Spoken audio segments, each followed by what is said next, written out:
Rajiv, one of the fears in this country, which has been expressed by some liberal writers, is that if you speak for Hinduism, or you write about Hinduism, or you praise Hinduism, you're anti-Muslim, you're you're not secular. Now, in your view, when you look at the Constitution, which is a very secular document in a sense, it distances the state from religion, guarantees the freedom of religion and freedom of expression to every citizen of this country and creates a free society. Why is this negativism there that you stand up for what you believe in, you anti somebody else? Is it because you are in a majority? Is it because people are scared that because you are in a majority, you could oppress the minority in this country, and therefore people must take a very hard stand against anybody from the majority community who stands up for what he or she is? Yeah, that's a very, very good point. I think that Muslims are equal citizens in India. The law protects them, and not the Constitution protects everybody. The law works. If somebody is violated, you can file a case and win. As the judgment yesterday on Jayalalitha shows, eventually justice prevails. It may take a long time, but it does work. So India is a law-abiding country. It doesn't need foreign intervention to get human rights for any of its citizens. I mean, nobody thinks of intervening in the United States to get the human rights for its citizens. It's assumed that they can fight it internally. Similarly, India has a constitution, India has a great legal system, and India has courts that function, and so these ought to be strengthened and ought to be, continue to be used. So whoever it is from any community is protected by this system. Now, my own feelings are that the privileges given should be on an individual merit basis and an individual economic basis.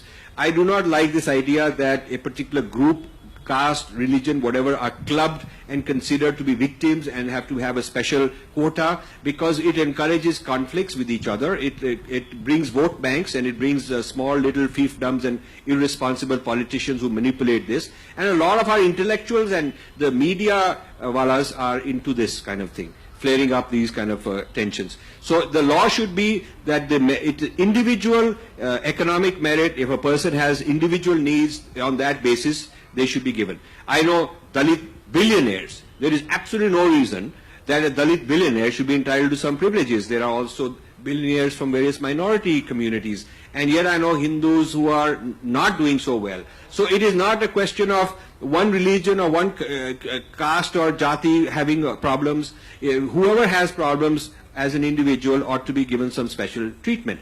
That is one thing I think will help a lot and alleviate the problems of tension among communities, because these problems are artificially caused because of the approach of vote banking and showing people that, look, you are a victim, I'm the champion, I'll get you the good deal if you vote for me, if I get elected, because the other guys are the bad guys. That kind of political rhetoric, I think, is very dangerous. I also feel that as a Hindu, the playing field should be leveled. So there is no reason that Hindu temples should be controlled by the government when the churches are not controlled by the government. Yeah?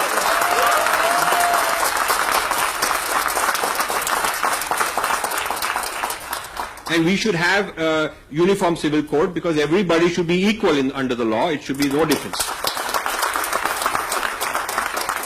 So my feeling is that will be branded a right-wing fundamentalist tomorrow, Rajiv. But you know, the interesting thing is that I saw so many panels here in this literary festival where they're talking about women's rights, and they're blaming who's done what, what everybody's blaming somebody else. I didn't see rights of women in the Muslim community being an issue under the laws, because the Uniform Civil Code would help some of them. So I think that also this very selective. So, the three big things I would like are, one is free the Hindu temples and let Hindus run their own temples. The IS officer has no business collecting all the money and then figuring out how much will be for the Ganesh Puja and whether we get to paint or not. This is not their job. Let the people of that faith run their own traditions. The second is individual-based, merit-based and need-based allocation of resources for those who are underprivileged, for those who are economically disempowered. And the third would be a consistent legal system for all Indians. In fact, the same rights of Indians from Jammu and Kashmir down to Kanyakumari, with no particular state being separate or special in any way.